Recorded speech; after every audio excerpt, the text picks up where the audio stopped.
Hi, and welcome to CryptoBiography. I'm your host, Brandon Starr, and this is episode 118, The Last Rule, Part 5. And if you have any comments or questions about this episode or previous episodes, cryptobiography@gmail.com, or hit us up on Facebook or Twitter. And here we go.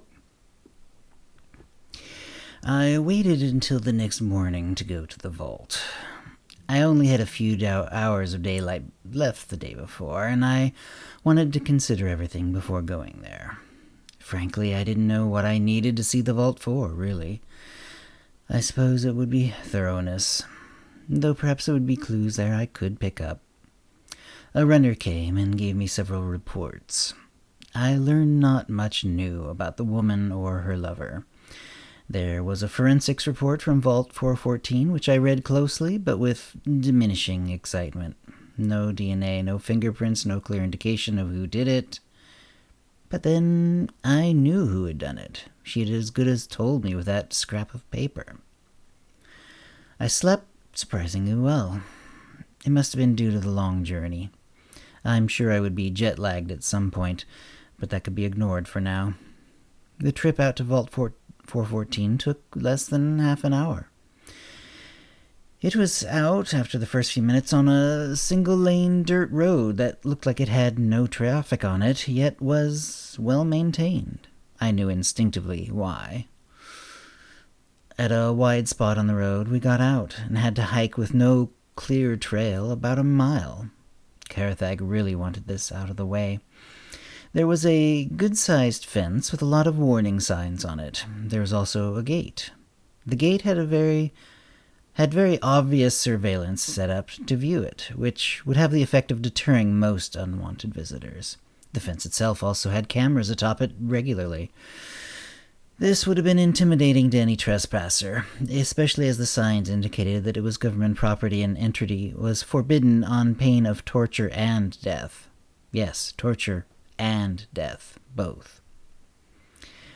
There were also 4 guards by the gate today. This was not part of the usual defenses, which were entirely unmanned except remotely. There weren't even guard shacks for them to stay in. Still, they had access and let us in. The fence enclosed roughly 4 square kilometers, so the vault wasn't visible from the fence at any point. The surveillance cameras inside the fence were less obvious, though I managed to spot a few as we walked onward. Igor and 2 of his guards came with me. Finally, we came to a field, which I recognized from my post-break-in meetings. If I had been here before, it would have looked like any empty field. Small grubby bushes, grasses, wildflowers, and other plants, and nothing else obvious. But now there was a jagged metal finger poking up out of the ground, and as we approached we could see the hole and the destroyed door to Vault 414. It was as if a bank vault had been placed in a cow pasture by a mad financier, and then destroyed by a mad bomber. "The stairs were damaged by the blast, so be careful," one of the guards said. There were lights on inside the vault. Though it had all been carefully hidden, the vault had power running to it, even after the damage. Beyond lighting there for any visitors, there had also been anti-theft countermeasures run on the power. It had all failed to stop them. I made my way down the metal steps. The first few were indeed twisted and torn up, though I could pick my way down with care. After not very long, they smoothed out and showed little damage. The air quickly got to that particular temperature that all underground places seem to have.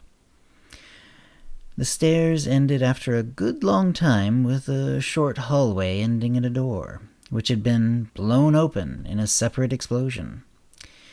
Inside was the main room of Vault 414. I stopped us outside the second door. "Nothing of the original defenses are still active?" I asked, by way of confirmation. This had been the indication in the briefings, but I wanted to hear it from a local. "None, Vizier," a guard said. I stepped inside first. I am not a brave person, but I believe that once danger seems to be under control, it is best not to show fear in front of one's inferiors. The room was perhaps 20 meters on a side and a good 6 meters tall. It was relatively undamaged by the destruction of its door. The floor, walls, and ceiling were all of stainless steel, and it looked it, brushed metal gleaming in the relative gloom from our flashlights. That it was stainless steel had been confirmed in my briefings, but I had been unable to learn why this look and material was chosen. There were 4 pillars, presumably needed to hold the weight of the earth above, given the large size of the room, metal walls or no. They seemed to create a space within the space, where a sort of plinth waited in the exact center. It was as though a statue had once lived there, but was gone. The plinth, as we approached, seemed to be made of marble, and had been damaged on top. A chill went down me that was unrelated to the cool air. I knew I would have to examine every inch of the thing, and yet it repelled me. As I started to reach out, I saw that my hand was shaking. I decided not to let the others see me in this state. I sent them back to the broken door, taking one of their lights. The plinth was surrounded by shards, not of a statue, but of something like glass or clear crystal. It was difficult to know how big the original item had been, though I suspected if we took all the shards and put them together it would make a globe perhaps the size of a pumpkin. Though I reflected, some part of the object might have been removed from the room, so this would only be a lower bound. I was still being hampered by the information my lord would not give me. I reached down to take one of the larger shards. I stopped just short of it, as though pushing through a membrane. I honestly can't say if it was me holding myself back or not. I finally grabbed hold of it, and it was cold, painfully so. I held it anyway, but it didn't seem to warm up at all, and I finally dropped it with a hiss. I looked around the plinth, putting my injured hand in a fist to warm it. The plinth had some scrollwork, lightly damaged, probably by whatever shattered the crystal. My thoughts turned to thoroughness, and I looked at each scroll carefully. They would have been identical before the damage. Now one alone was whole. I looked more closely at that one. It was on the side away from the door, and saw that it had something off-white tucked between it and the pillar. It was not shining, it was not crystal. It was a piece of paper.